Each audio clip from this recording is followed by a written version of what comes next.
The night Dimitri Ferrari chose his date for the annual Christmas dinner, he didn't select a socialite, a politician's daughter, or one of the eager women his consigliere had vetted. He walked into his private wine cellar and stopped in front of his house manager, who was cataloging inventory with a clipboard. Eve Smith's pen slipped from her fingers. The Ferrari estate was silent, except for the hum of climate control and the distant echo of security boots on marble. It was nearly 11, and Eve was finishing her final task of the day, trying to remain as unnoticed as she always did.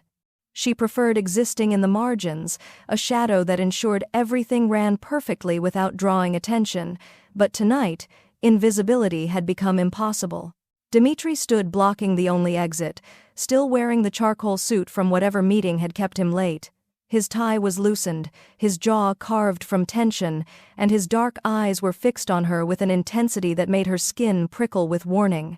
"Miss Smith," he said, his voice low and deliberate. She straightened, forcing her hands steady even as her heart hammered. "Sir, the inventory is nearly complete. I'll have the report by morning. Cancel your evening." He took a step closer, and the temperature in the room seemed to drop. "Get dressed. You're accompanying me to the Ferrari Christmas dinner." Her breath caught. She had been counting bottles of wine worth thousands, her hair pulled into its usual efficient bun, her simple black dress bearing the faint dust of the cellar. She shouldn't even be having this conversation. I don't understand. Surely, you meant—" "I don't repeat myself, Eve." The way he said her first name sent electricity down her spine. In 2 years of employment, he had never used it. Always, Miss Smith.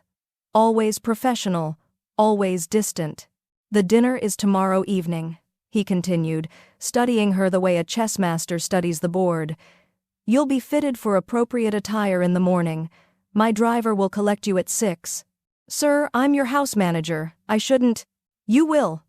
His eyes flashed with something dangerous and utterly final. "Because 6 months ago you saved my reputation when you had every reason to let it burn. And tonight, Eve, I need someone I can actually trust." He turned toward the door, then paused. "The woman I'm meant to marry will be seated directly across from us. Don't disappoint me. Stay with us, because what happens next will leave you speechless. Before we start, make sure to hit like and subscribe. And really, I'm curious, where are you watching from? Drop your country name in the comments. Let's connect." I love seeing how far our stories travel. Eve stood in Dimitri's private study at dawn, surrounded by more luxury than she'd ever touched in her life. A stylist circled her like a predator, measuring, tutting, making notes on a tablet while Eve tried not to hyperventilate.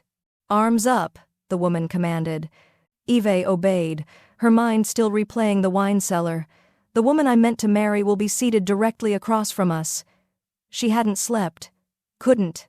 Every time she closed her eyes, she saw Dimitri's face in the dim light, felt the weight of his words pressing against her chest. The stylist draped fabric across her shoulders, silk so fine it felt like water. Red, I think. To make a statement. Evie's thoughts drifted back 6 months, to the night that had apparently sealed her fate. It had been late July. Dimitri was in his study negotiating the Calabrese deal, a shipping contract worth $40 million and the grudging respect of 3 rival families. Eve had been restocking his bar cart when she'd heard the voices rising, tension crackling through the mahogany door. Then, sirens, federal vehicles screaming up the drive. The study door had burst open. Dimitri's lieutenant Marco had grabbed her arm. "Move! Now!" If they find him in that room? Eve hadn't thought. She'd reacted. She'd yanked the fire alarm with one hand while grabbing the phone with the other, screaming about a burst pipe in the East Wing. Then she'd run to the security office, where 3 federal agents were already demanding entry, and she'd played the role of her life panicked employee, wringing her hands, begging them to help with the flooding that was destroying priceless art. By the time they'd realized there was no emergency, Dimitri had vanished. The deal had closed remotely. The agents had left with nothing. Dimitri had found her in the kitchen 2 hours later, still shaking. She'd expected rage, termination. Instead, he'd studied her with those dark, calculating eyes. That was either brilliant or suicidal, he'd said. It was improvisation, sir. You really should have an exit strategy that doesn't rely on your house manager's creativity. The words had tumbled out before she could stop them. His eyebrow had risen fractionally. Then he'd turned and left without another word. She'd been certain she'd be fired by morning. "Miss Smith!" The stylist's sharp voice pulled her back. "The dress!" Eve turned and forgot how to breathe.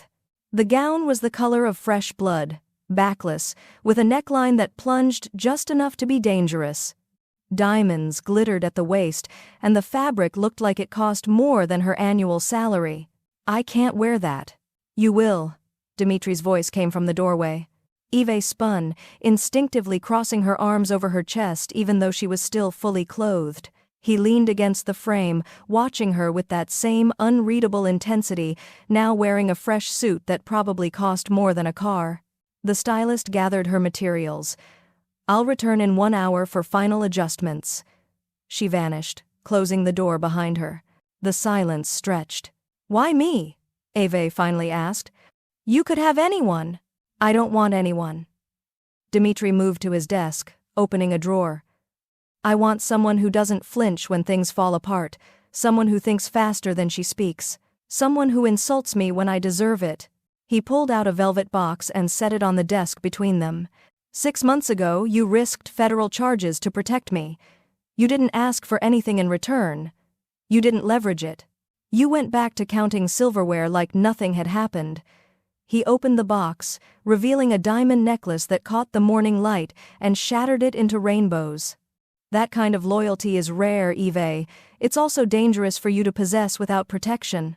"I don't need protection. I need to stay invisible." "Too late." His smile was cold. "The moment you pulled that alarm, you became visible to me. And what I see, others eventually notice." He lifted the necklace from the box. "Come here." Every instinct screamed at her to refuse, to run, to return to the safety of schedules and inventory lists. But his eyes held hers with absolute authority, and she found herself crossing the carpet until she stood close enough to smell his cologne. Dimitri moved behind her. The necklace settled against her collarbone, cold and heavy.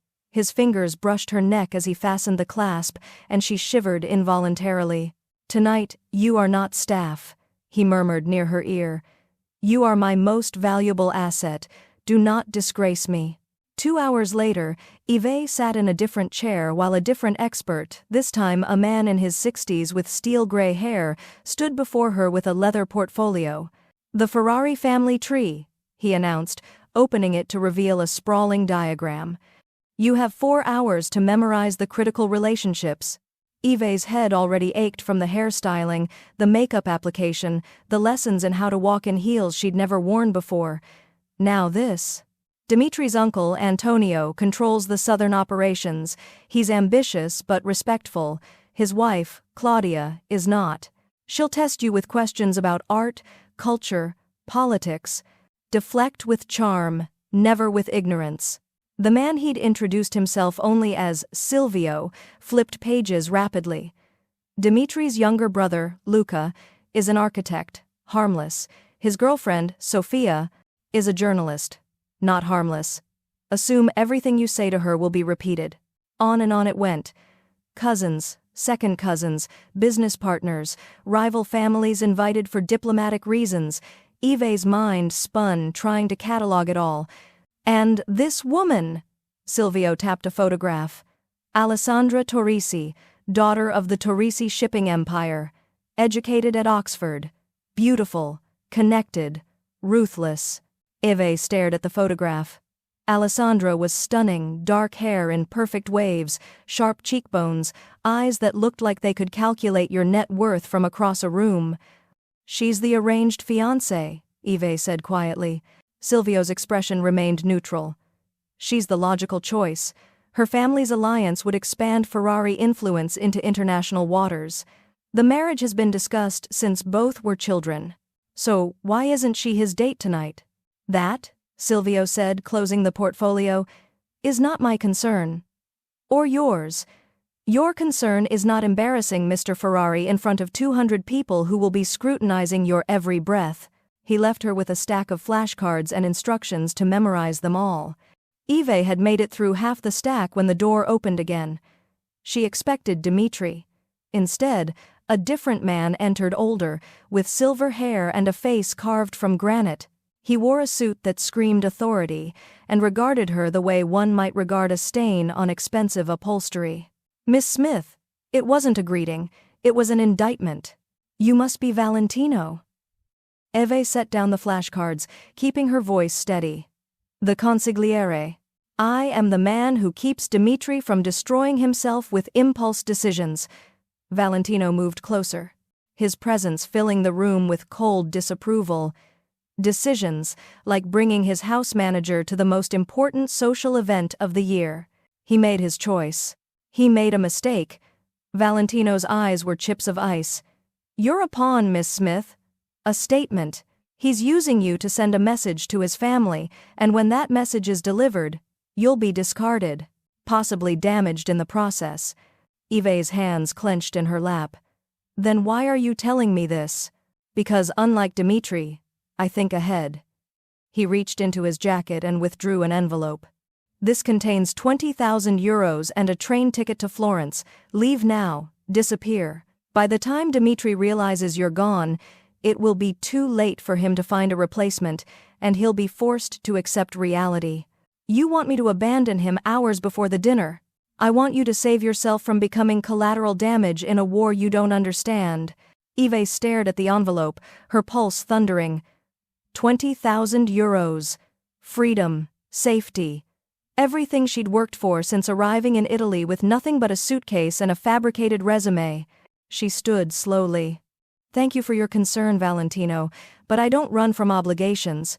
His expression hardened. "Then you're a fool." "Perhaps. But I'm a fool who keeps her promises." Valentino's jaw tightened. He turned to leave, then paused at the door. "When this ends badly, and it will remember that I offered you a way out." The door closed with a soft click. Eve exhaled shakily and moved toward the suite's private exit, a servant's passage that would take her back to her quarters. She needed air, space, 5 minutes to process everything before a figure stepped from the shadows, blocking the corridor. The bodyguard was massive, easily 6.5 feet of solid muscle, with a scar bisecting his left eyebrow. He said nothing. Didn't need to. His presence was message enough. "I just need to get my..." Eve started. He shook his head once. "I'm not trying to leave. I just..." The guard crossed his arms. Eve's chest tightened.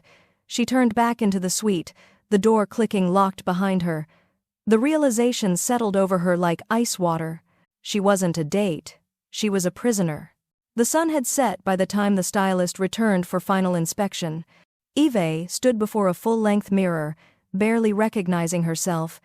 The red dress hugged every curve, the backless design revealing skin she'd kept hidden for years, the diamond necklace glittered at her throat.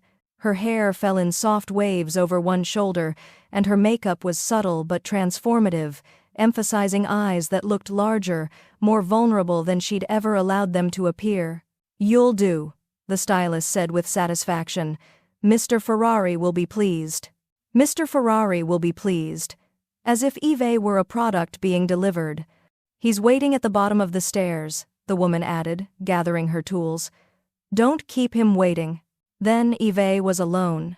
She stared at her reflection, trying to find the house manager who'd catalogued wine bottles just 24 hours ago. That woman had disappeared, replaced by someone who looked like she belonged in Dmitri Ferrari's world. Fake, she thought. It's all fake. But her hands were steady as she lifted the hem of the dress and walked toward the door. The Ferrari estate's grand staircase was a masterpiece of marble and gold, sweeping down to the main foyer in an elegant curve. Eve's heels clicked against the stone as she descended, one hand trailing along the banister for balance. Dmitri stood at the bottom, checking his watch. Then he looked up. The expression that crossed his face was brief but unmistakable, pure, undiluted shock, followed by something darker, hungrier. Eve nearly stumbled on the last step. His hand shot out, catching her elbow, steadying her.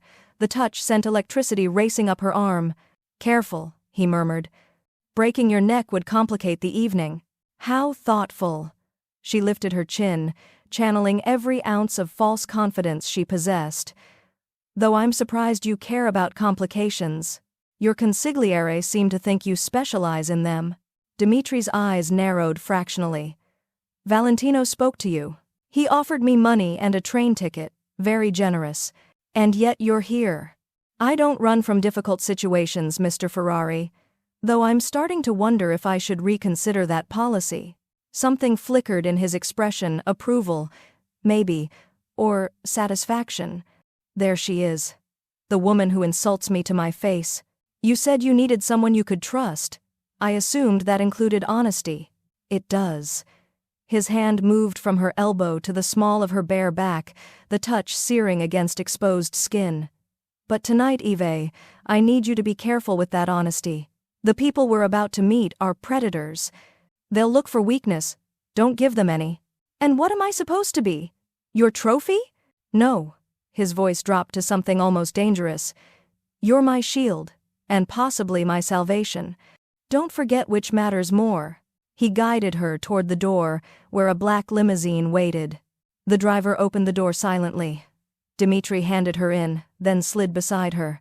The door closed, sealing them in leather-scented darkness broken only by the soft glow of interior lights.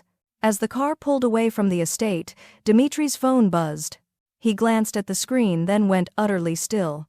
Eve watched his jaw tighten, watched something cold and final settle over his features. He turned the phone toward her without a word. The photograph showed a woman in an elegant white dress, dark hair swept into an intricate updo, standing between two older men who radiated wealth and power. Alessandra Torrisi. The caption beneath read, "Looking forward to finally making our arrangement official tonight." "The political stakes," Dimitri said quietly, pocketing the phone, "are astronomical." Eve's throat tightened.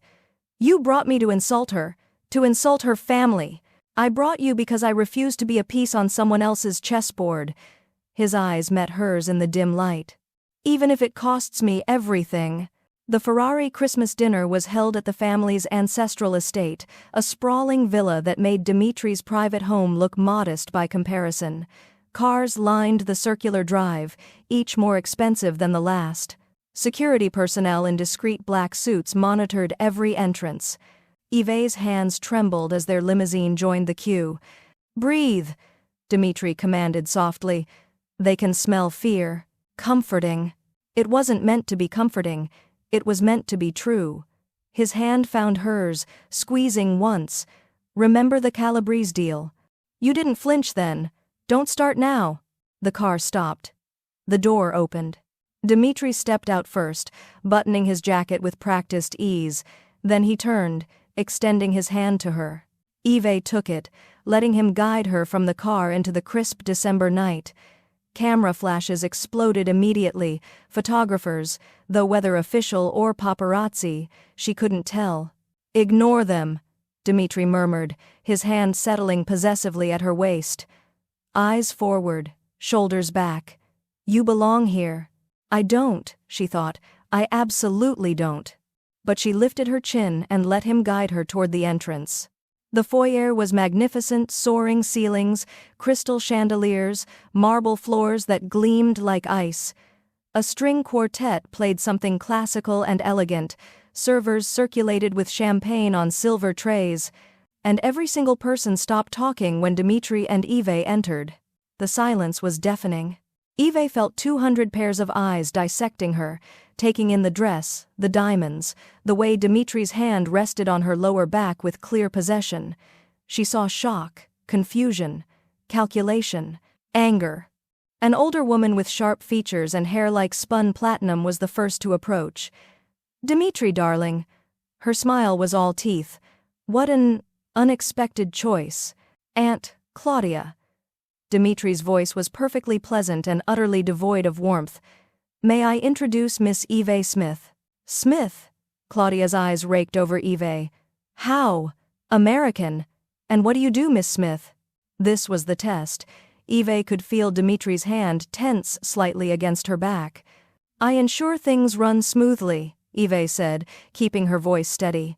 Attention to detail is something of a specialty. How industrious. The word dripped condescension. And how did you meet my nephew? She saved my life, Dmitri said before Eve could respond. Everything else is irrelevant. Claudia's smile sharpened. How dramatic. Well, I'm sure Alessandra will be delighted to meet her. She's just arrived with her parents. Shall I introduce you? That won't be necessary. Dmitri's hand slid from Eve's back to her hand, threading their fingers together. We'll make our own introductions. He led Eve deeper into the villa, toward the main dining hall. More stairs, more whispers. Eve could feel the weight of judgment pressing down like a physical force. The dining hall was breathtaking, a massive room with vaulted ceilings, a table that could seat 50, and decorations that looked like they'd cost more than most people earned in a year. Place cards marked each seat with calligraphy. Dmitri found theirs near the head of the table. As promised, directly across from them was a place card reading Alessandra Torrisi. Eve's stomach dropped. She's already here, Dmitri said quietly, his eyes scanning the room. 3 tables away. Don't look yet. But Eve couldn't help it. She turned slightly, following his gaze, and found herself staring at the woman from the photograph. Alessandra Torrisi was even more stunning in person, commanding, elegant, watching them with dark eyes that missed nothing. She wore white like a statement, like a bride. When their eyes met, Alessandra smiled. It was not a friendly smile.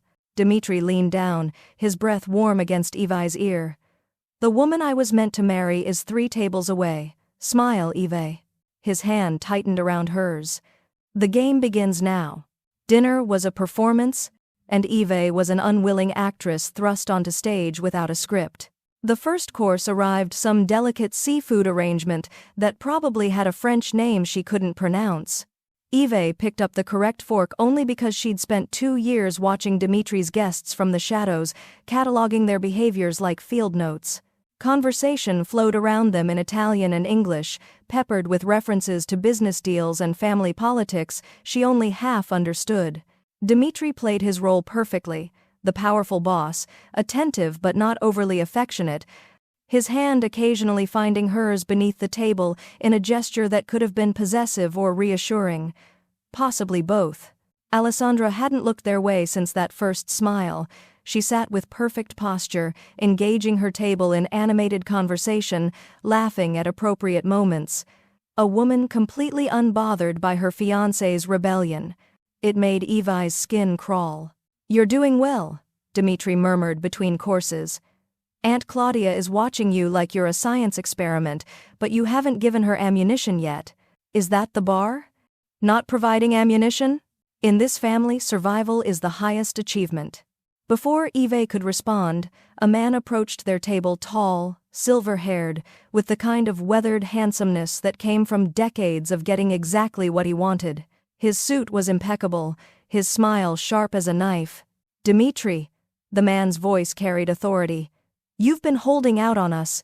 Dmitri's expression remained neutral. Massimo, I wasn't aware you'd returned from Sicily. I cut my trip short when I heard you'd be bringing a guest. I couldn't miss the opportunity to meet her. Massimo's eyes slid to Eve with calculated interest. Miss Smith, is it? Eve's throat tightened, but she kept her voice steady. Mr. Massimo De Luca. I handle the family's southern interests.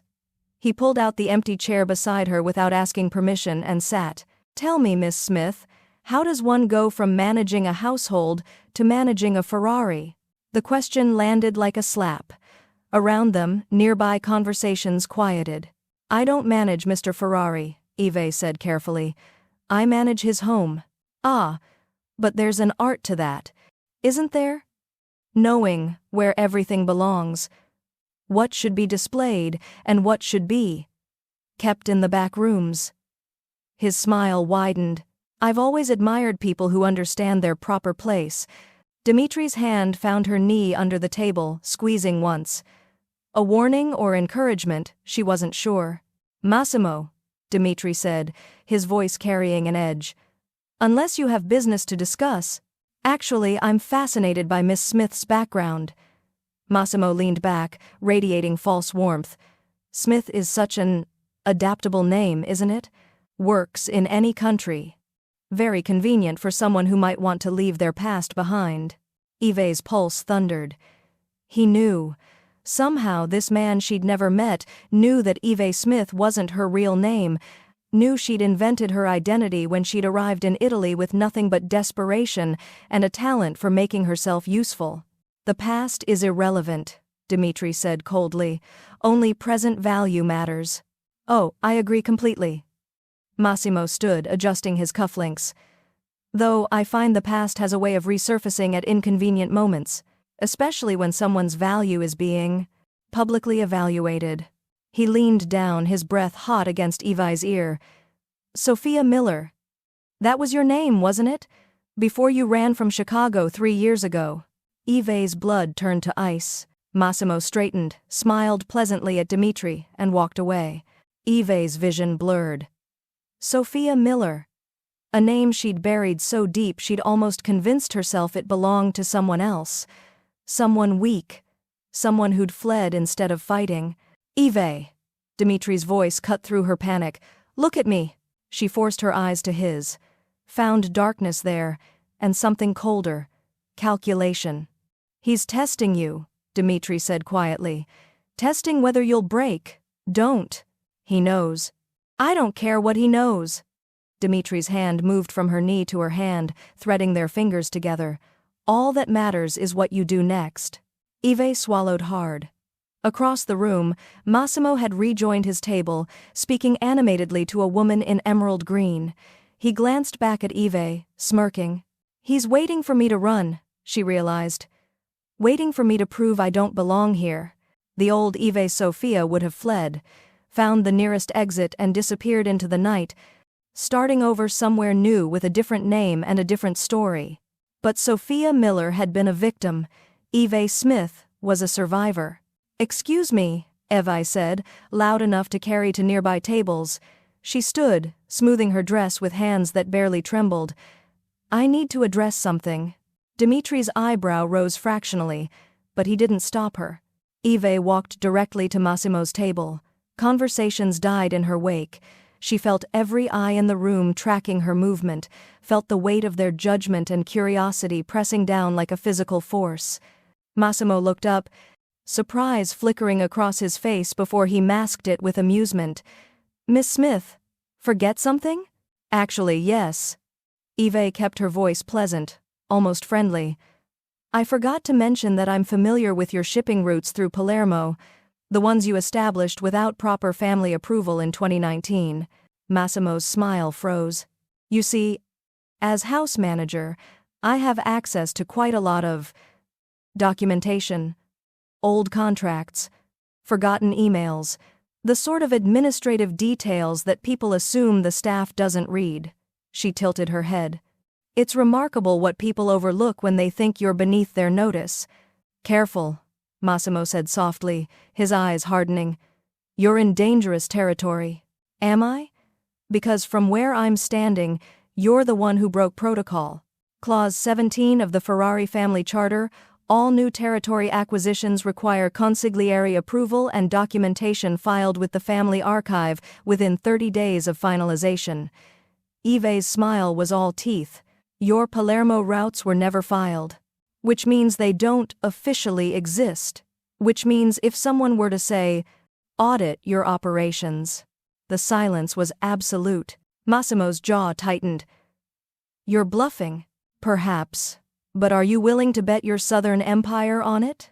Yves leaned in slightly, dropping her voice. I understand my proper place, Mr. De Luca. It's wherever I'm most useful. Tonight, that happens to be here, publicly. As Mr. Ferrari's guest. She straightened.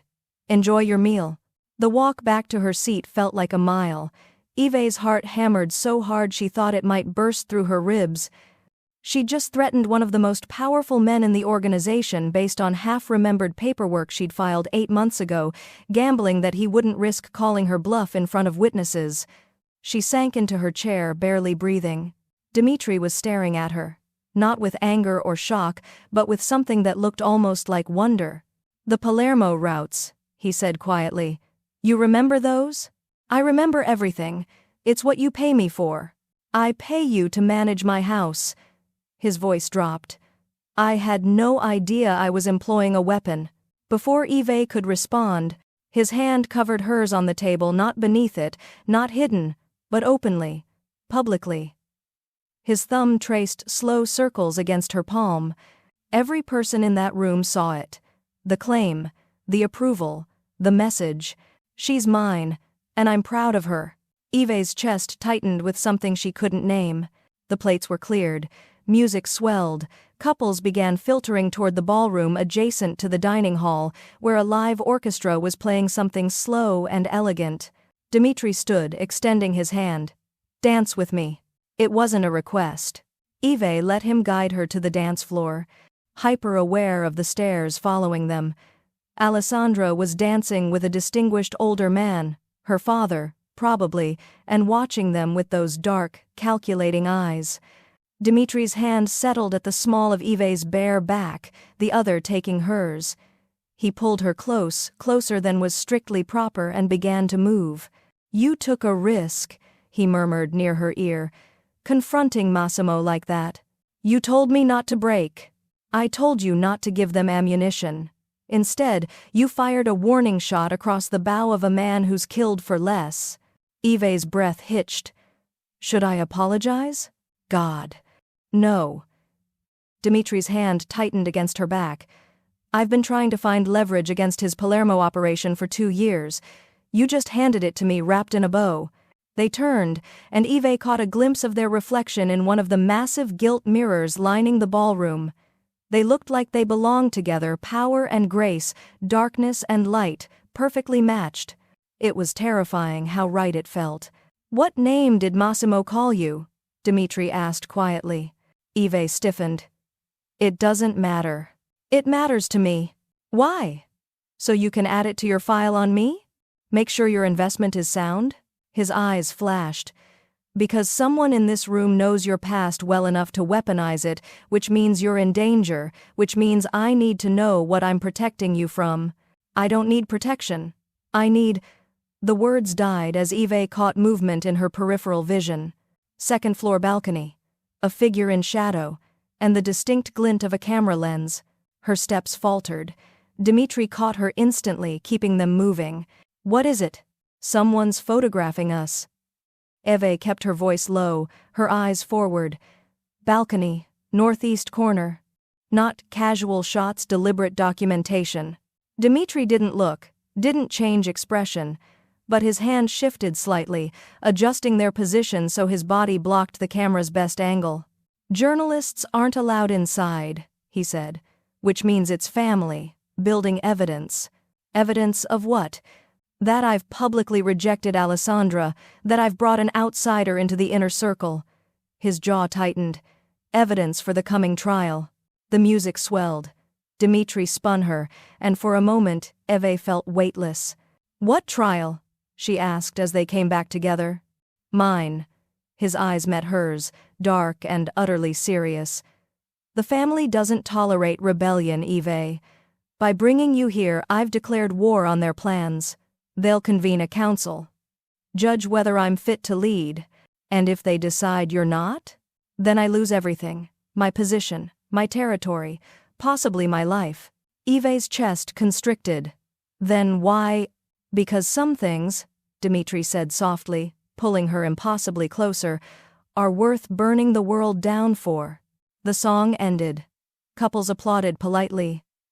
Dmitri didn't release her immediately, his hand lingering at her waist, his gaze holding hers with an intensity that made her forget how to breathe.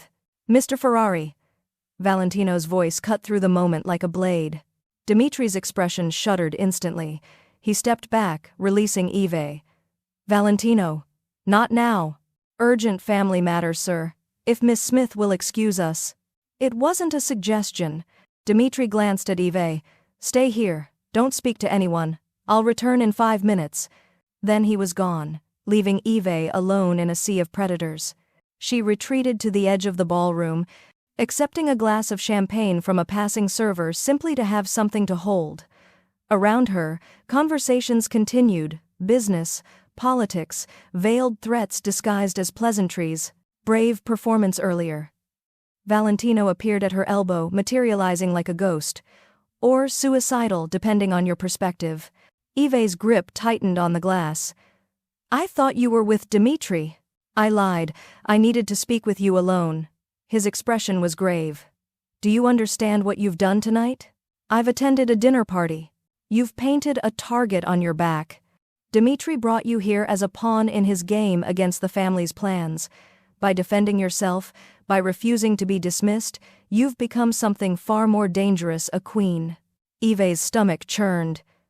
I didn't ask for this. Irrelevant. You're in it now. And when Dimitri's rebellion fails, and it will fail, Miss Smith, because the family always wins, you'll be collateral damage. Valentino pulled an envelope from his jacket. This is your last chance. He pressed it into her hand. Inside she could feel the thickness of cash and the stiffness of paper that felt official. 25,000 euros, train ticket, new identity documents that will get you anywhere in Europe. His voice was urgent. The whole dinner was a trap. By bringing you, Dimitri has angered powerful people who see you as evidence of his instability. They'll eliminate that evidence to force him back in line. You're saying they'll kill me. I'm saying they'll make you wish they had. Valentino's eyes held genuine concern. Take this. Disappear tonight. It's the only way to save yourself. Eve stared at the envelope. Freedom, safety, escape. Everything she'd always chosen before. Why do you care? She asked. Why help me? Because I've served the Ferrari family for 30 years. I've seen what they do to people who get in their way. His voice softened fractionally. You remind me of someone. Someone I failed to protect. Once. I won't make that mistake again. He turned to leave. Wait. Eve's voice stopped him. If I stay, if I refuse to run, what happens? Valentino looked back, his expression almost pitying. Then you'll discover exactly how dangerous love can be when it collides with power. And God help you both. Eve found Dimitri in his uncle's private study, a masculine room of leather and dark wood, where he stood at the window, hands in his pockets, shoulders tight with tension. You shouldn't be here, he said without turning. Your consigliere just offered me 25,000 euros to disappear. Eve closed the door behind her, the envelope clutched in her hand. He said this whole night was a trap. That you're using me as a pawn and people want me dead because of it. Dimitri's jaw tightened, but he didn't respond. Is it true? Eve crossed to him, fury building with each step. Did you know bringing me here would put me in danger? Yes. The single word detonated between them. You knew.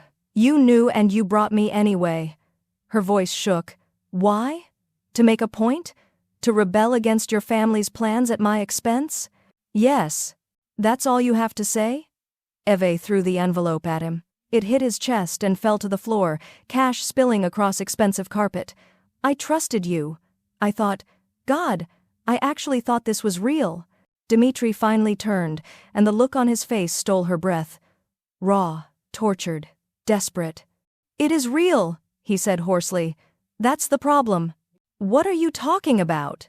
I brought you to insult Alessandra, to send a message to my family that I won't be controlled. He moved closer, predatory and anguished. But that's not why I chose you, Eve. That's not why I need you here. Then why? Because you're the only person in my entire life who sees me as human instead of a title. Because when you look at me, you don't see the monster they've built. You see the man who makes mistakes and needs someone brave enough to point them out. His voice cracked. Because I'm terrified of becoming the weapon they want me to be, and you're the only thing keeping me human. Eve's fury wavered, confusion rushing in. Dimitri, I risked you, he said, closing the distance between them, because I couldn't risk her. Because the thought of pretending to love Alessandra, of spending my life with someone who only sees my empire, makes me want to burn everything down. His hand rose to her face, trembling against her cheek. I risked you because losing you to danger felt less unbearable than losing myself to that arranged life. That's insane. I know. His thumb traced her jaw. I'm selfish and reckless, and I've endangered you for my own salvation. You should take Valentino's money. You should run and never look back." Eve's heart hammered against her ribs. Every rational instinct screamed at her to do exactly that, to grab the cash and disappear into a new life with a new name like she'd always done before. But then she looked into Dimitri's eyes and saw something she'd never expected to find in a man like him. Fear. Real, genuine fear. Not of his enemies or his family, but of losing her. "You're right," she whispered. "I should run." Pain flashed across his face. He started to pull back. Eve grabbed his tie, yanking him down to her level. "But I've been running my whole life, and I'm tired of it." Then she kissed him. It was fierce and desperate, and nothing like she'd imagined. His arms locked around her, pulling her flush against him as he kissed her back with an intensity that felt like drowning. His hand tangled in her hair. Her fingers clutched his shoulders. The world narrowed to heat and need, and the terrifying realization that she'd just chosen danger over safety for the first time in her life. When they finally broke apart, both breathing hard, Dimitri pressed his forehead to hers. "I risked you," he whispered, "because I couldn't risk her. And now I can't let you go." "Then don't." Evi's voice was steady despite the chaos in her chest. "But if we're doing this, if I'm staying, you need to promise me something. Anything. No more secrets. No more pawns and games. If I'm in danger, I need to know. If you're planning something, I need to be part of it." She pulled back enough to meet his eyes. "I won't be your shield, Dimitri. I'll be your partner, or I'll be nothing at all." His smile was fierce and genuine and absolutely devastating. "Partners, then." He kissed her again, slower this time, sealing the promise. Neither of them saw the shadow that passed by the study window. Neither of them heard the camera's shutter click. But somewhere in the night, evidence of their alliance was being delivered to people who had no intention of letting Dimitri Ferrari keep his crown or his queen. They stayed in the study for another hour, hidden from the performance outside.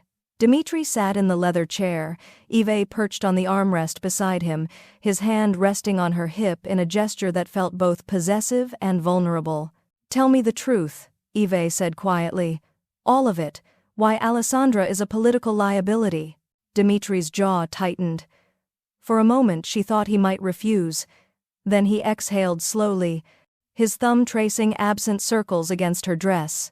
"The Torrisi family has been laundering money through shell corporations in the Caymans. Small amounts, careful distributions, nothing that would draw attention individually." His voice was clinical, detached. "But I had my accountant run an aggregate analysis 6 months ago. They've moved nearly 40 million euros in the past 2 years. Eve's breath caught. "That's catastrophic if discovered. The family's survived because we're careful. Because we operate within certain boundaries that keep us below federal radar." His hand tightened on her hip. "Alessandra's father is reckless, greedy. And by marrying her, I'd be tied to their operations. When they fall, and they will, they'll take me with them. So you brought me to avoid that fate." "I brought you because the alternative was watching my family chain me to a sinking ship." He looked up at her, and the exhaustion in his eyes was devastating. "They see me as a monster of control, Eve, a weapon they've sharpened since childhood. But when you look at me, you see something else. Someone who makes mistakes, someone who needs—" He stopped, the words catching. "Needs what?" Eve prompted gently. "An escape from being perfect." His voice was barely audible. "One person who doesn't require me to be the legend, just the man." Eve's chest ached. She slid from the armrest into his lap, straddling him, forcing him to meet her eyes. His hands settled on her waist automatically, steadying her. "You're not a monster," she said firmly. "You're a man in an impossible situation, who's doing what he can to survive." "Am I?" Something bitter crossed his face. "Or am I just another tyrant justifying his choices? If you were a tyrant, you wouldn't be asking that question." Dimitri's laugh was hollow. He pulled her closer, burying his face against her neck. She felt him breathe in slowly, as if anchoring himself to her presence. "I don't deserve you," he murmured against her skin. Probably not, but you're stuck with me anyway. He pulled back, and for the first time that night, he actually smiled, real and unguarded, and heartbreakingly genuine. Then Eve saw it as his collar shifted, a scar on his shoulder, partially hidden by his shirt. Jagged and old, the kind left by a blade rather than surgery. Her fingers traced it instinctively. Where did this come from? Dmitri went absolutely still. The warmth in his expression vanished, replaced by something cold and distant. Don't. His hand caught her wrist, stopping her exploration. Some truths are better left buried, Eve. Dmitri. We should return to the party. He stood abruptly, lifting her off his lap and setting her on her feet with mechanical efficiency. We've been gone too long. People will talk. The wall had slammed back down between them, leaving Eve cold and confused. They left the dinner at midnight, Dmitri's jaw tight and his silence absolute. The drive back to his estate felt endless. Every attempt Eve made at conversation died against his stoic withdrawal. When they arrived, he walked her to her quarters without a word, then disappeared toward his own wing of the mansion. Eve stood in her room, modest compared to the rest of the estate, but still more luxurious than anywhere she'd ever lived, and stared at the red dress pooled at her feet. The night felt surreal. The kiss. The promise. The sudden distance when she'd touched his scar. Some truths are better left buried. She couldn't sleep. Her mind raced with questions, with the memory of Dmitri's face when she'd asked about the mark on his shoulder. She'd seen vulnerability there. And fear. At 2 a.m, she gave up. She pulled on leggings and a sweatshirt and ventured into the silent hallways. The mansion at night was different, shadows stretched long, and the security presence was more obvious. Guards nodded to her as she passed, recognizing her but not questioning her movement. She wandered aimlessly until she heard it. The rhythmic impact of fist against leather. She followed the sound to the gym, a massive space with equipment that looked military grade. And there was Dmitri, shirtless, attacking a heavy bag with brutal precision.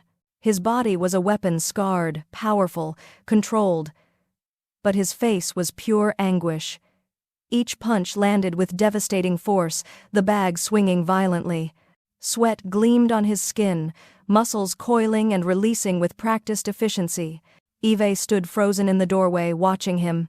This wasn't exercise, this was exorcism. I know you're there, Dmitri said, without stopping, without looking. I could feel you the moment you entered. I couldn't sleep. Neither could I. Punch, punch, punch.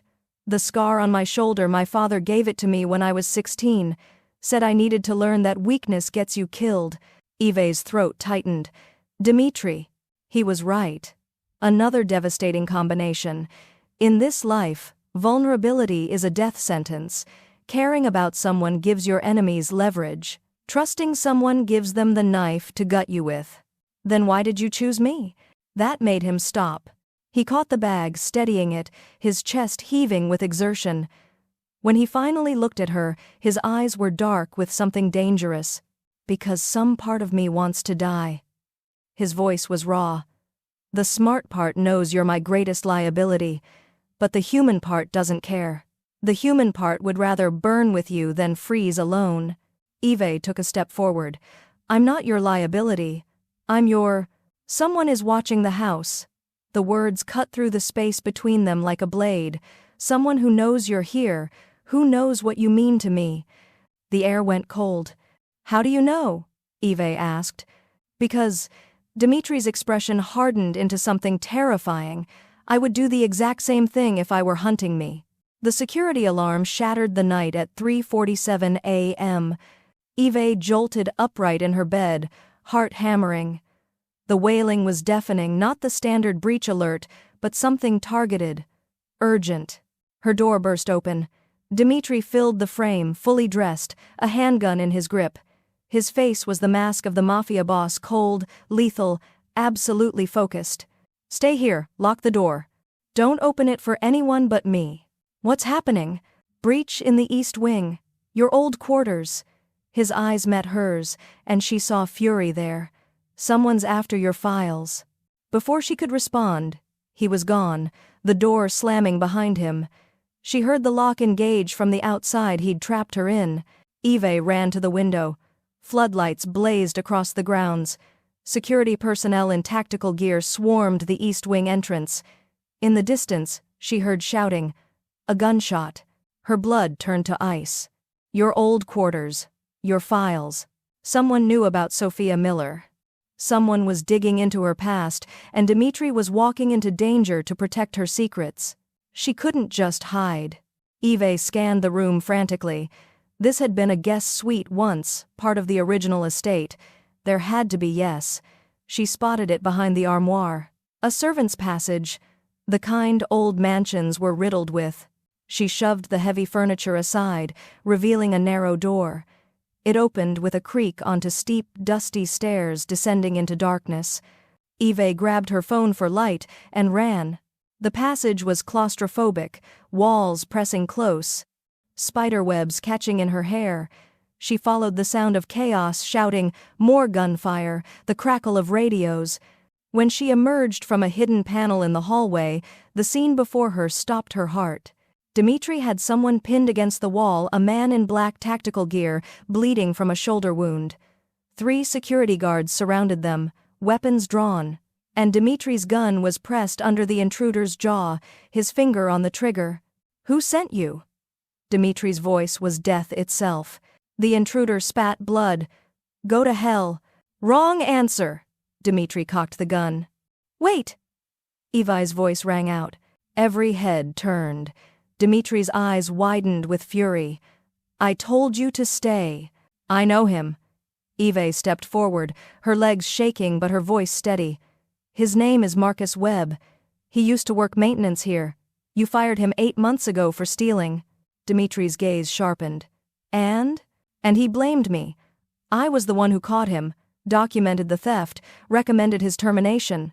She looked at Marcus, whose eyes held pure hatred. You came back for revenge. Should have minded your own business, Sophia, Marcus snarled. Should have stayed invisible like the scared little girl you were. Dimitri's face went absolutely cold. He released Marcus, stepping back, but his gun never wavered. When he spoke, his voice carried the weight of absolute authority. Take him to the holding room. No one touches him until I'm finished here. The guards dragged Marcus away. Dimitri finally turned to Eve, and the look on his face made her step back involuntarily. This wasn't the man who'd kissed her in the study. This was the monster everyone feared. You disobeyed a direct order. You were in danger. My room. Now. He grabbed her arm, not roughly but with unshakable control. We're having a conversation about the difference between partnership and suicide. He marched her through the mansion, past staring staff, up the grand staircase to his private wing. The door to his room slammed behind them with finality. What the hell were you thinking? Dimitri's control finally cracked. I locked you in that room for a reason. To keep me safe. Eve shot back, her own anger rising. But I don't need a cage, Dimitri. You need to stay alive. Do you understand what could have happened if there had been more of them? If Marcus had been armed? If I'd stayed hidden like a good little victim? Her voice went cold. That's not who I am anymore. I told you I'm done running. I'm done hiding. This isn't running. It's basic survival instinct. No. It's you trying to control me the way your family controls you. The words exploded out of her. You say you want a partner, but the moment real danger appears, you lock me away. That's not partnership, that's possession. Dimitri's jaw clenched.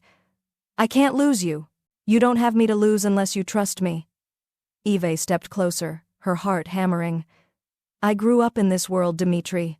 Not in mansions and power plays, but in the shadows where people like your family operate. My father worked for men like you. I know what bullets sound like. I know what blood smells like. I know... She stopped, the confession catching in her throat. Know what? Dimitri's voice was barely audible. I know what it's like to watch someone you love die because they got caught in crossfire between monsters. Her eyes burned. My father was collateral damage in a territory dispute in Chicago. The men who killed him never even knew his name. He was just inconvenient. Dimitri's expression cracked. Eve. That's why I ran, why I became Sophia Miller and then Eve Smith, and probably a dozen other names before I'm done. Because in your world, the invisible people don't matter. They get discarded. She lifted her chin. But tonight, I chose to matter. I chose to walk into danger instead of hiding from it. And if you can't accept that, then maybe Valentino was right. Maybe I should take his money and disappear. The silence stretched between them, heavy with everything unsaid. Then Dimitri moved. He crossed the distance in 2 strides and pulled her against him, his arms locking around her with desperate strength. Don't, he whispered against her hair. Don't disappear. Don't become another ghost I failed to protect. Eve's hands clutched his shirt. Then stop trying to protect me like I'm fragile. I'm not fragile. I'm terrified and furious and completely out of my depth, but I'm not fragile. I know, his voice cracked. I saw you face down Massimo tonight. I saw you walk into an active breach because you thought I was in danger. You're the bravest person I've ever met, and it's killing me. She pulled back enough to see his face. Why? Because brave people die in my world, Eve. They die because they refuse to hide, because they stand up when they should stay down, because they care more about others than their own survival. His hands framed her face, and I can't watch that happen to you. You don't get to choose, Eve said softly. I do, and I choose this. I choose you, even knowing how it might end. Dimitri's kiss was desperate and raw, tasting of fear and need and something that felt dangerously close to love. When they broke apart, his forehead rested against hers.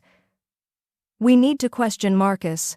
Find out who else knows about Sophia Miller. Together, Eve said firmly. We do it together. After a long moment, Dimitri nodded. Together. The holding room was in the mansion's basement concrete walls, a single chair, and Marcus Webb zip-tied to it with blood seeping through his tactical gear. Dimitri entered first, Eve behind him. Marcus looked up, his face a mask of pain and defiance. Nothing you do will make me talk, Marcus spat. I'm dead either way. Probably, Dimitri agreed, pulling up a second chair and sitting with casual menace. But quick or slow, that's still negotiable. Dimitri. Eve's hand on his shoulder stopped him. Let me. His eyebrow rose. Eve, trust me. After a beat, he nodded and stepped back. Eve crouched in front of Marcus, meeting his hate-filled eyes. You said I should have minded my own business, that I should have stayed invisible. You're right. The old me would have. So, why didn't you? Marcus snarled. Because you stole from the staff emergency fund, the money we all contributed to help each other when things got bad. Her voice was quiet but sharp. You stole from Anna when her mother was sick, from Paolo when his car broke down, from me when I needed to send money home. Marcus's sneer faltered slightly. Who paid you to come back? Eve pressed. Who paid you to dig into my past? No one paid me. I wanted revenge. Wanted to see you suffer like you made me suffer. Liar. Eve leaned closer. You're terrified right now, not of Dimitri, of whoever sent you, because they promised you money and safety, and now you know they lied. Marcus's face went pale. Tell me who, Eve said, and I'll make sure you live through this. You don't have that authority. She does. Dimitri's voice was granite. Tonight, she has any authority she claims. Speak. Marcus's resistance crumbled. Massimo. Massimo De Luca. He found me 3 days ago. Said he needed dirt on you. He looked at Eve. Paid me 10,000 euros to break in and photograph your documents. Said there'd be more when I delivered proof of who you really were. Eve's blood ran cold. Massimo, the man she'd publicly humiliated, the man with everything to lose if his Palermo operations were exposed. He's building a case, Dimitri said softly, his mind clearly racing. Gathering evidence to present to the family council. Proof that I've compromised security by bringing in an outsider with a fabricated identity. It's worse than that, Marcus gasped. He knows about Chicago. About your father. Eve's world tilted. That's impossible. No one knows. Someone does. Marcus's laugh was bitter. Massimo has files, photographs, your father's murder, your testimony to the police, everything. Dimitri's hand found Eve's shoulder, steadying her. Who else has seen these files? I don't know. I swear I don't know. Dimitri studied him for a long moment, then nodded to his guards. Medical attention, then secure transport. He goes to the safe house until this is resolved.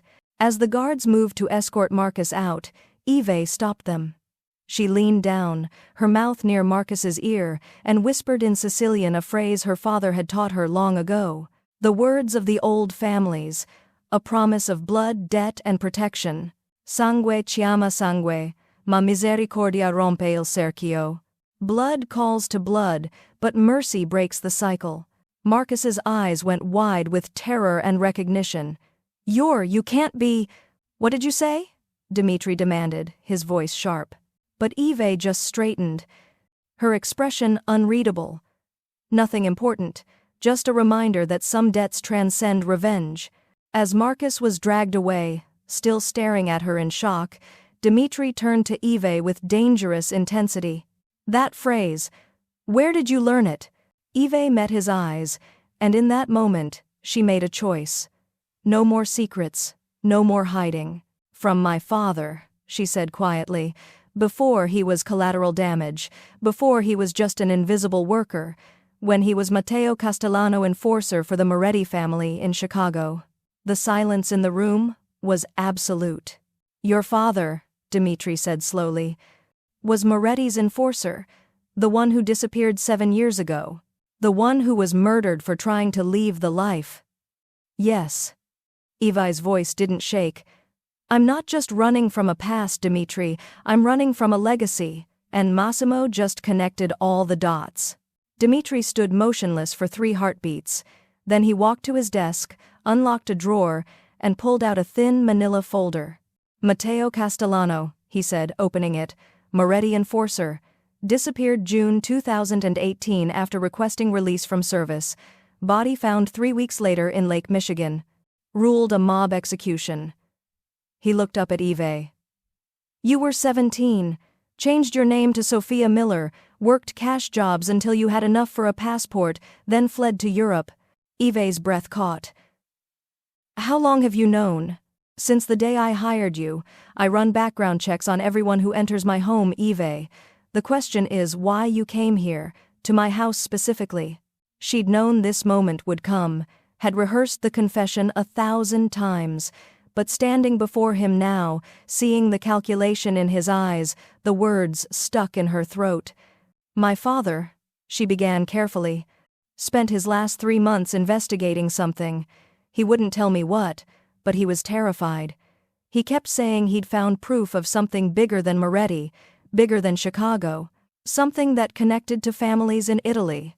And you think I was involved? I thought someone in your organization might have been, so I applied for every service position I could find in Italian crime family households. Yours was the first to respond. She met his eyes. I took the job to investigate, to find out what my father died protecting. Dimitri's expression remained unreadable. Did you find it? No. After 6 months I realized you had nothing to do with his death. You weren't even operating in the States back then. Her voice cracked slightly. But by then, I was good at the job, good at being invisible. And running again felt exhausting. So you stayed. I stayed because nowhere else felt safer, because working for you meant I could see threats coming. She laughed bitterly. Ironic, isn't it?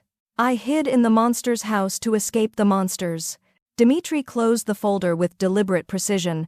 When he looked at her again, his eyes held something she couldn't identify. I know who took him, Eve. Her world stopped. What? Your father's death. It wasn't Moretti's order. It was unsanctioned, a freelance execution commissioned by someone who wanted whatever information Matteo had found. Dimitri pulled out a second folder, this one thicker. I've been tracking the pattern for 2 years.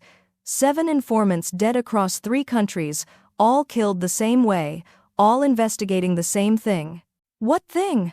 A trafficking network that crosses family territories.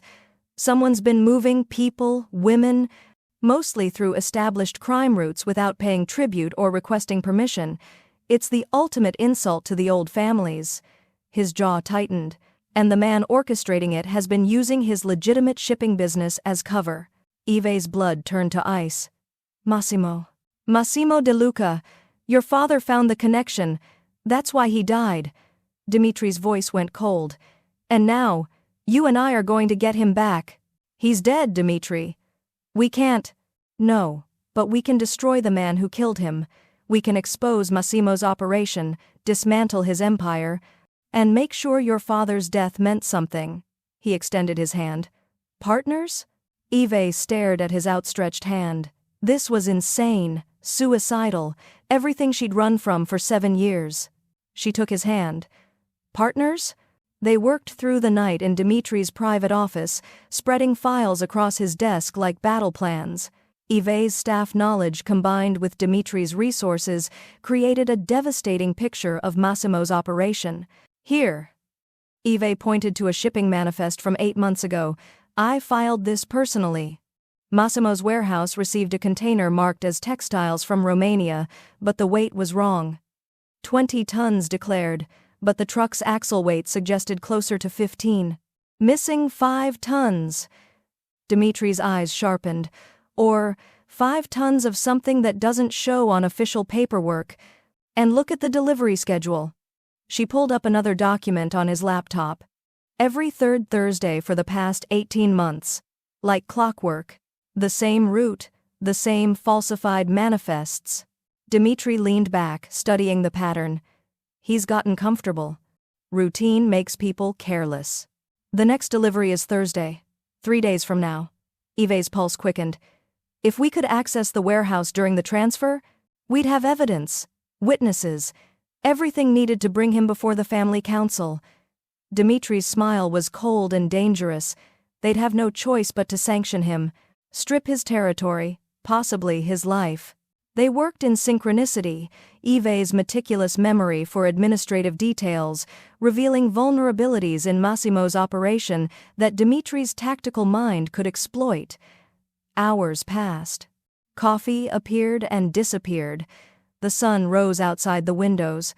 You're brilliant at this, Dimitri said quietly, watching her cross-reference another document. Strategic thinking, pattern recognition. You've been wasted organizing my wine cellar. I wasn't wasted. I was surviving. Ive looked up. But this, working with you like this, it feels like living. Something intense passed between them. Dimitri stood, moving around the desk to where she sat. His hand cupped her face, thumb brushing her cheekbone.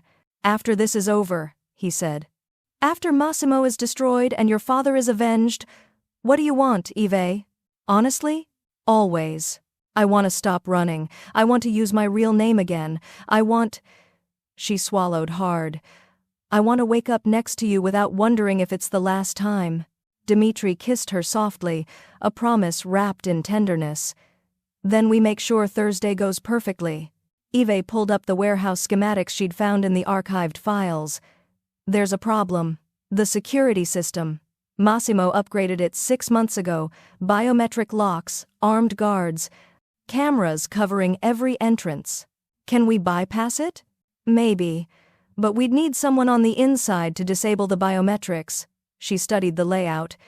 And even then, we'd be walking into his territory. His people, his guns. Worth it? Ive thought of her father. Of 7 years running. Of every name she'd worn like armor. Yes, it's worth it. Dimitri's expression hardened with determination. Then we go in together. Thursday night, we end this. But as Ive stared at the warehouse layout, a cold certainty settled in her chest. Getting in would be dangerous. Getting out alive would be nearly impossible. Thursday arrived with brutal clarity.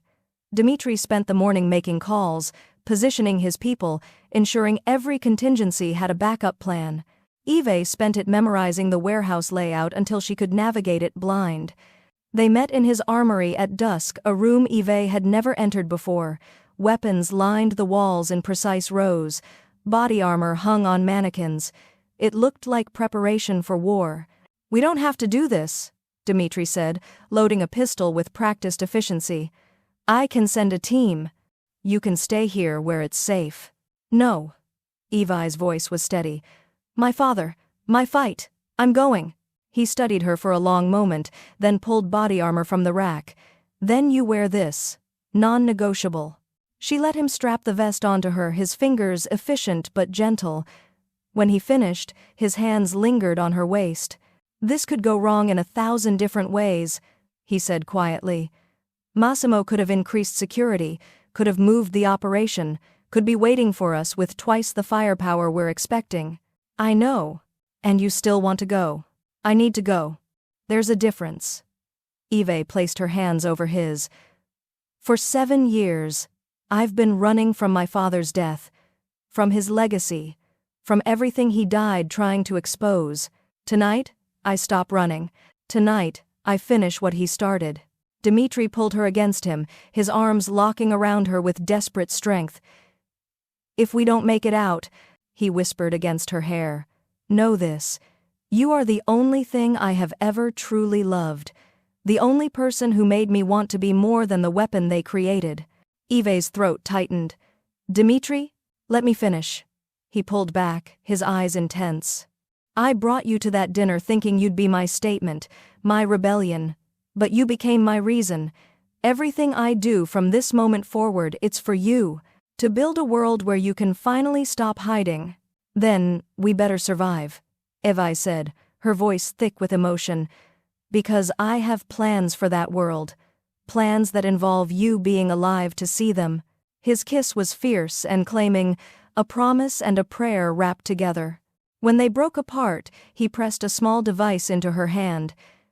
Emergency beacon. If we get separated, if things go wrong, you press this and my people will extract you, no questions asked. What about you? I'll find my own way out. I always do. His smile was grim. I'm a Ferrari, Kara. We're too stubborn to die easily. They loaded into an unmarked SUV, Dimitri driving with lethal focus. The warehouse district was industrial and isolated, perfect for illegal operations. As they approached, Dimitri killed the headlights, navigating by moonlight. 15 minutes until the delivery truck arrives, he said, checking his watch. We breach during the chaos of unloading. They'll be focused on the cargo, not perimeter security. Eve's heart hammered. And if we're wrong? Then we improvise. Like the Calabrese deal. He glanced at her. You're good at improvisation. I'm good at not dying. There's a difference. Tonight, Dimitri said, parking in the shadows. Let's be good at both. They moved through shadows like ghosts. Eve had changed into black tactical gear, her hair pulled back, face smudged with camouflage. She looked nothing like the woman in the red dress. She looked lethal. The warehouse loomed ahead, corrugated steel, minimal lighting, guards stationed at intervals.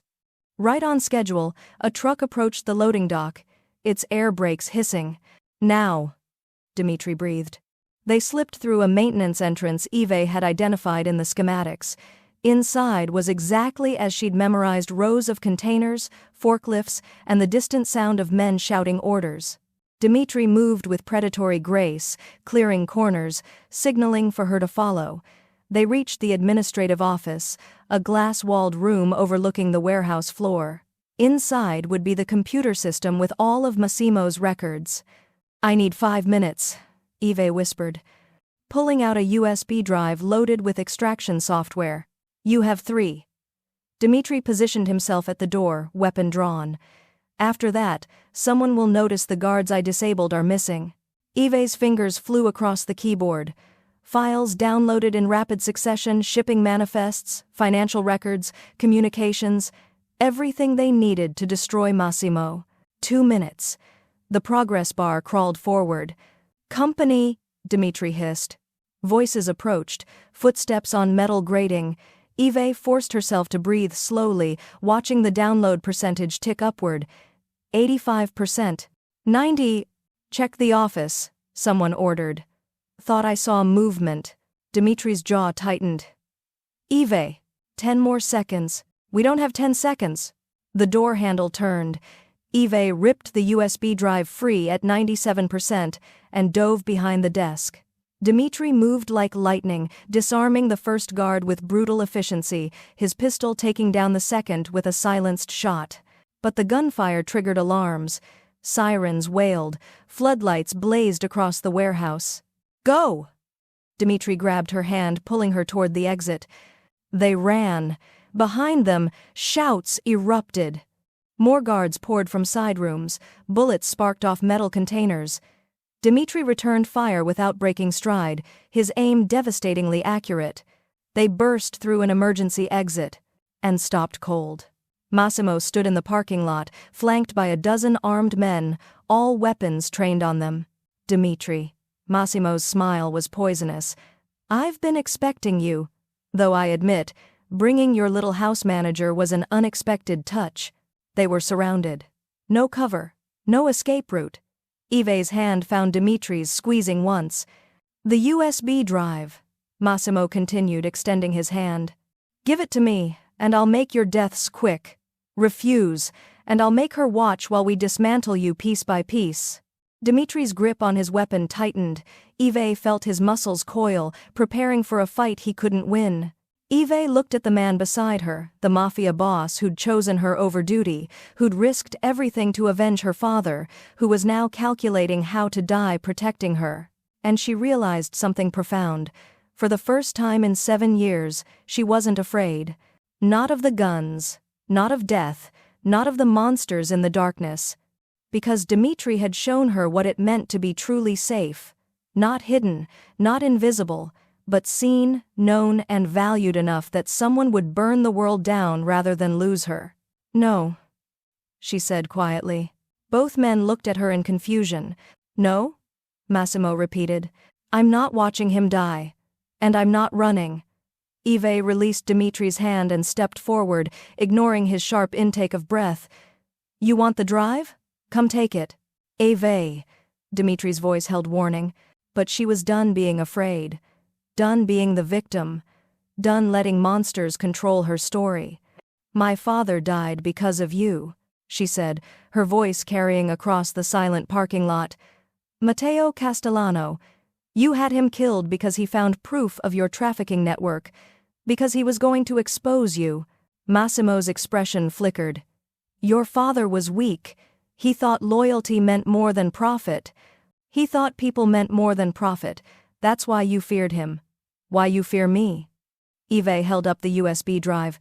"This contains everything. Your roots, your contacts. Evidence that will bring the entire family council down on you. Then I'll just kill you and take it." "You could, but Dmitri's people know we're here. If we don't check in within 10 minutes, this information uploads automatically to every family boss in Italy." She smiled coldly. "Did you really think we'd come here without insurance?" It was a complete bluff. But her voice didn't waver. Massimo's eyes narrowed. "You're lying." "Am I? Do you want to risk your entire empire on that assumption?" The standoff stretched. Yves felt Dmitri's tension behind her, felt him ready to move, to fight, to die protecting her. Then Dmitri did something that shocked everyone. He lowered his weapon, holstered it, and pulled out a satellite phone. "What are you doing?" Massimo demanded. "Calling someone who can end this without bloodshed." Dmitri's voice was calm, almost casual. He dialed, then put the phone on speaker. It rang twice before a woman's voice answered. Cool, authoritative, unmistakable. "Alessandra Torrisi speaking." Yves's breath caught. The arranged fiancée, the woman from the dinner. "Alessandra," Dmitri said, "I'm at Massimo De Luca's warehouse. He's holding me at gunpoint. I have evidence of his unsanctioned trafficking operation, evidence that proves he's been using your family's shipping routes without permission or payment." Silence. Then, "Put him on." Dmitri held out the phone. Massimo stared at it like it was a serpent. "Massimo," Alessandra's voice was ice. "Is this true? It's a lie, a fabrication. I'll ask once more. Have you been running operations through Torrisi routes without authorization?" Massimo's face went pale. The phone represented something more terrifying than Dmitri's gun family politics, alliances, the complex web of relationships that kept the criminal world functioning. Stand down, Alessandra commanded.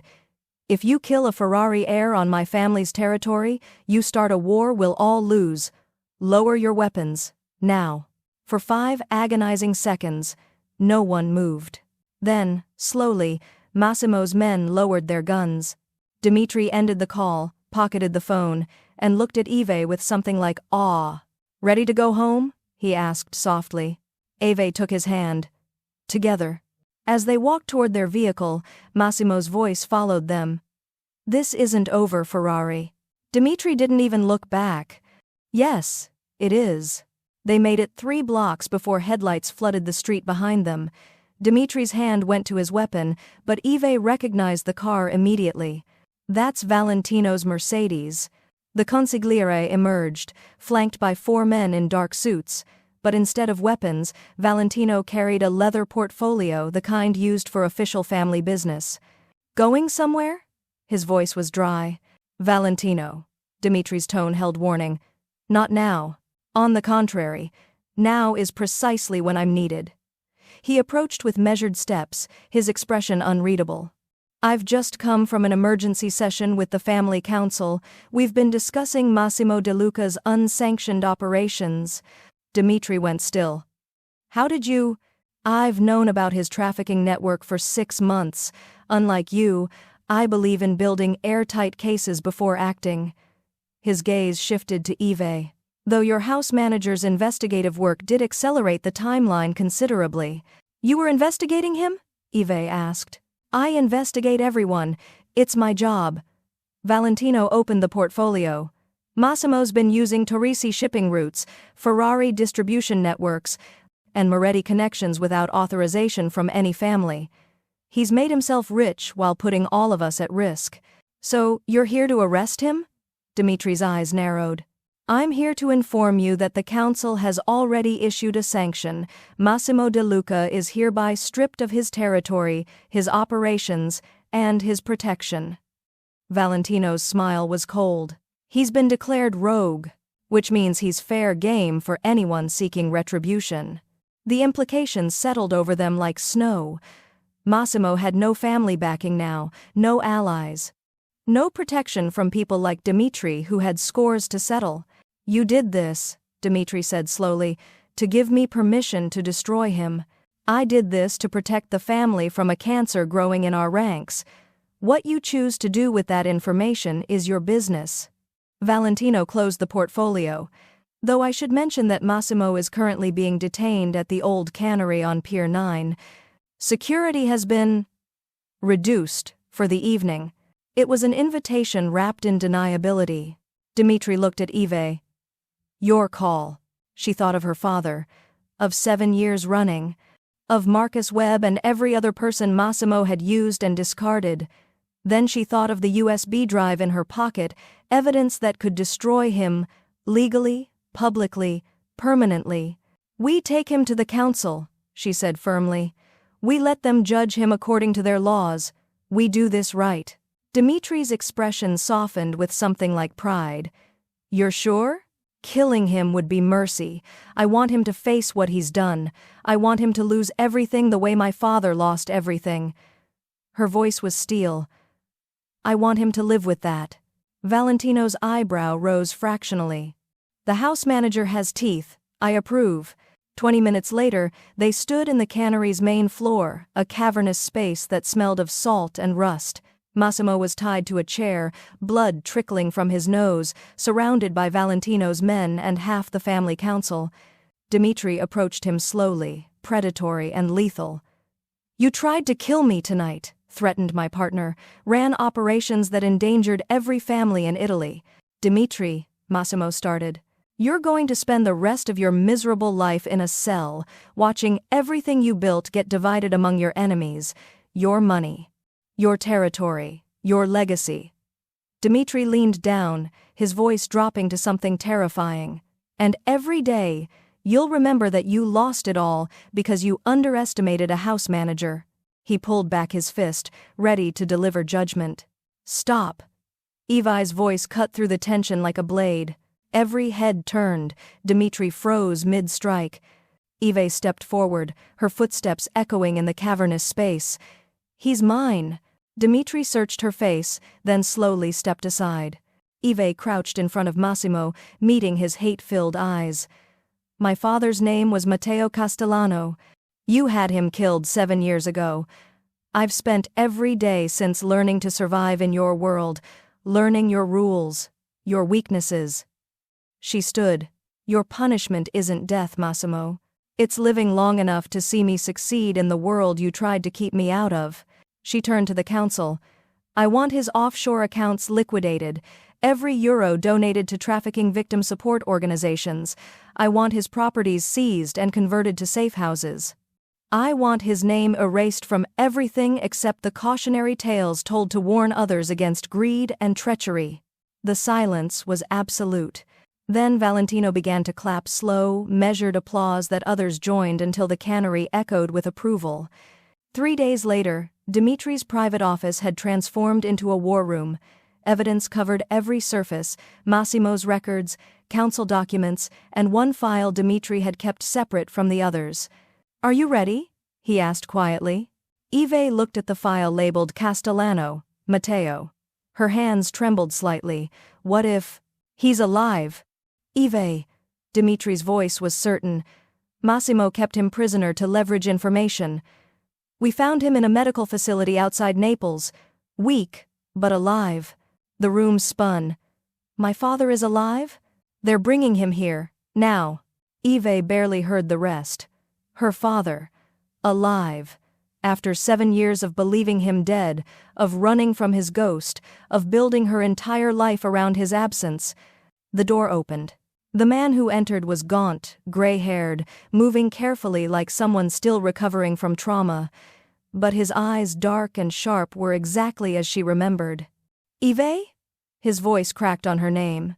She couldn't speak, couldn't breathe, could only stand there as 7 years of grief and rage and longing crashed over her in a wave that threatened to pull her under.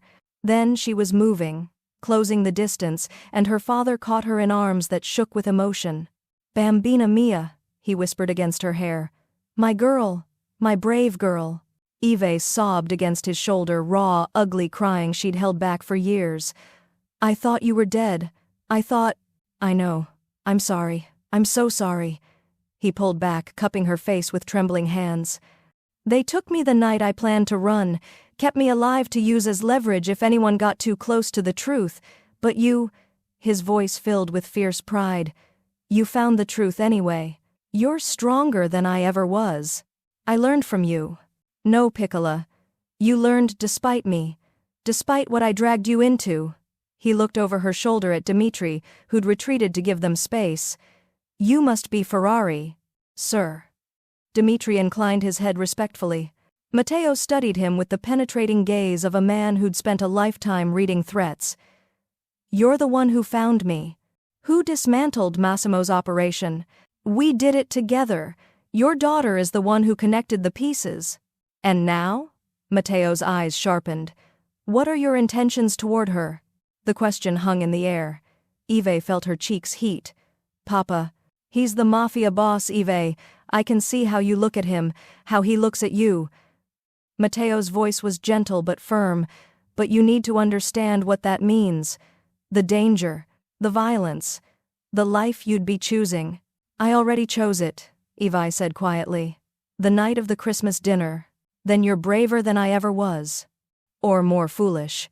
He pulled her close again. He is still the Mafia Boss, Eve. Don't let your love blind you to the danger. Don't make my mistakes. But as Eve met Dimitri's eyes over her father's shoulder, she saw something that gave her certainty. Not the monster everyone feared, not the weapon his family had created. Just a man who'd risked everything to give her back what she'd lost. That was worth any danger. The Ferrari estate's main hall had been cleared of its Christmas decorations. In their place stood something more formal, the family council, assembled in all their severe authority. Dimitri stood before them, Eve at his side, facing judgment. Antonio Ferrari, Dimitri's uncle, spoke first. You brought an outsider to our most important gathering. You rejected your arranged marriage. You pursued a vendetta that could have started a war. His voice was cold. Explain yourself. I won't. Dimitri's voice was calm. I'm not here to justify my choices. I'm here to inform you of my decision going forward. Murmurs rippled through the council. No one spoke to Antonio that way. Bold, Claudia commented. Or suicidal. The Torrisi alliance was built on money laundering that would have destroyed us all. Alessandra's father has been under federal investigation for 6 months. Marrying her would have tied us to their sinking ship. Dimitri's gaze swept the room. I refuse to let family politics blind me to obvious danger.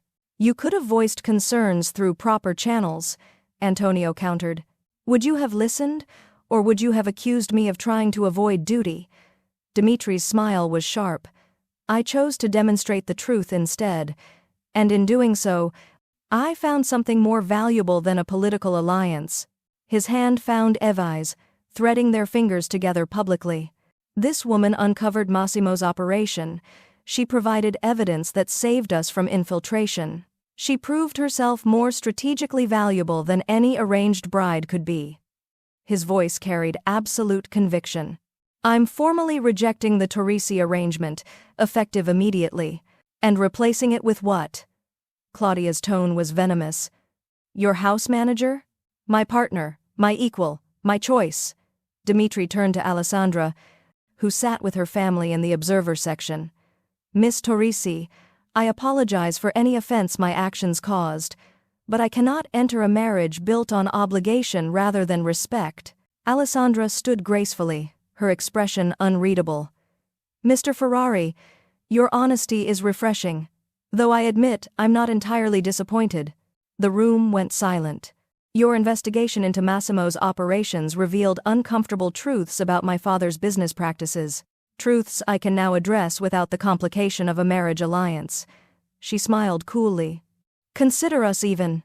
It was a diplomatic masterpiece, saving face while severing ties cleanly. The council debated for another hour. Finally, Antonio spoke. The engagement is dissolved. The Torrisi alliance is terminated. His gaze fixed on Dimitri. But understand, you've used your last act of rebellion. From this moment forward, the family expects absolute loyalty. Understood, Dimitri said. They filed out, leaving Dimitri and Eve alone in the empty hall where their story had begun just weeks ago. The same hall where he'd shocked everyone by bringing her. Where she'd faced down Massimo. Where everything had changed. Dimitri pulled a small velvet box from his jacket pocket. Not the ring box Eve expected, but something else entirely. What is that? She asked. The beginning of our future. His eyes held hers. But first I need to know if you want that future. Knowing what it means. Knowing what I am. Eve's heart hammered. Show me.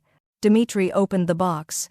Inside was a key, antique brass, ornate, clearly important. This is the key to the Castellano estate, he said quietly.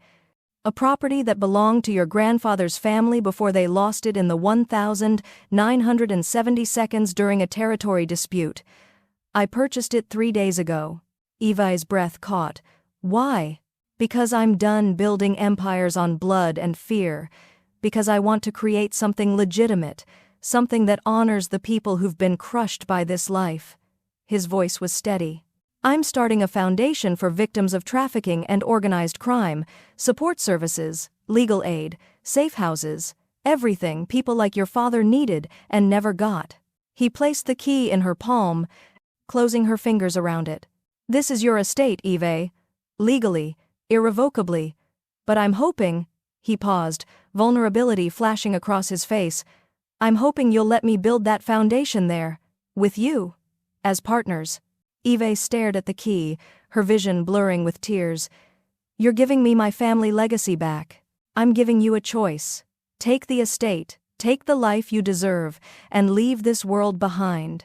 Or stay, build something beautiful on top of something terrible. Prove that people like us can break the cycle. He cupped her face. You're not my house manager anymore. Eve. You're not my date or my shield or my redemption. You're my equal, my queen. The woman who showed me there's more to life than survival. Dimitri. Marry me. The words came out raw, desperate, utterly sincere. Marry me and teach me how to live instead of just exist. Teach me how to build instead of destroy. Teach me. Yes. Eve cut him off with a kiss that tasted like tears and laughter and 7 years of running finally ending. Yes, I'll marry you. On one condition. His eyebrow rose. Name it. We run the foundation together, equal partners, equal decision-making. No more grand gestures without consulting me first. Her smile was fierce. And every Christmas, we host a dinner for the families we help, not your crime family, real families who need to know there's hope on the other side of darkness. Dimitri's laugh was genuine and free. That's 3 conditions. I'm negotiating. Get used to it. She kissed him again, softer this time. So do we have a deal, Mr. Ferrari?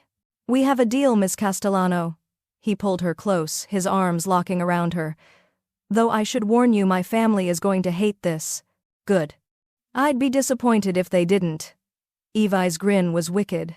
After all, I'm excellent at making powerful people uncomfortable. It's become something of a specialty. Then God help them all, Dimitri whispered against her lips, because you're about to revolutionize everything. 1 year later, the Ferrari estate gleamed with holiday lights once again. But this time, the decorations were different: homemade ornaments, mixed with expensive ones, children's drawings alongside priceless art, chaos woven into elegance. Eve stood in the foyer, adjusting a truly ridiculous ornament, a felt reindeer with googly eyes that one of the foundation's kids had made. It clashed spectacularly with the crystal chandelier above it. You're sure about that placement? Dimitri's voice came from behind her. She turned to find her husband. God, she still got a thrill from that word, leaning against the doorframe in an expensive sweater and jeans, casual in a way he never used to be, relaxed in a way she'd once thought impossible. Absolutely certain. She stepped back to admire the reindeer. It's perfect. It's a disaster. But his smile was fond. Our guests will think we've lost our minds. Our guests are trafficking survivors and their families. I think they'll appreciate the authenticity. She moved into his arms, fitting against him like she'd been designed for that exact space. Besides, you promised me chaos. I'm delivering. That you are. He kissed the top of her head. The foundation exceeded our fundraising goals by 40% this year.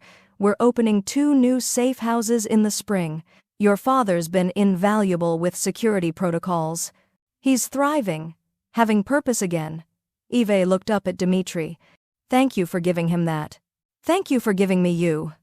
His expression turned serious. I mean it, Eve. A year ago I was a weapon pretending to be human. Now you're human pretending to be a weapon. She touched his face. It's a much better look on you. The doorbell rang, their first guests arriving. Soon the house would fill with noise and laughter and the beautiful chaos of people learning to live again after trauma. As Dimitri moved to answer the door, Eve caught his hand. Hey, I need you to promise me something. His eyes softened. Anything. Promise me you'll never ask me to be invisible again, even when it's safer, even when it's easier. Her voice was steady but intense. Promise me you'll always see me, fight with me, build this life with me, all of it. The mess, and the beauty, and everything in between. Dimitri pulled her close, his forehead resting against hers. I love the chaos, Eve. Every ridiculous ornament, every impossible dream, every moment of beautiful disaster you bring into my life. His voice dropped to a whisper. Promise me you'll never be invisible again. Promise me, I get to see you, all of you, for the rest of our lives. Deal. She sealed it with a kiss. The doorbell rang again, more insistently. Laughter echoed from outside. Their guests were impatient. Ready? Dimitri asked. Eve looked around the foyer at the mismatched decorations, at the life they'd built from ashes and courage, at the future stretching before them bright with possibility. Ready, she said. Together, they opened the door to let the light in. The end. If you love this story, rate it from 1 to 10, and what part did you enjoy the most? And also, don't forget to like and subscribe to Bella's Romance Stories, where you'll find the best mafia romance stories that will get your heat racing. See you next time.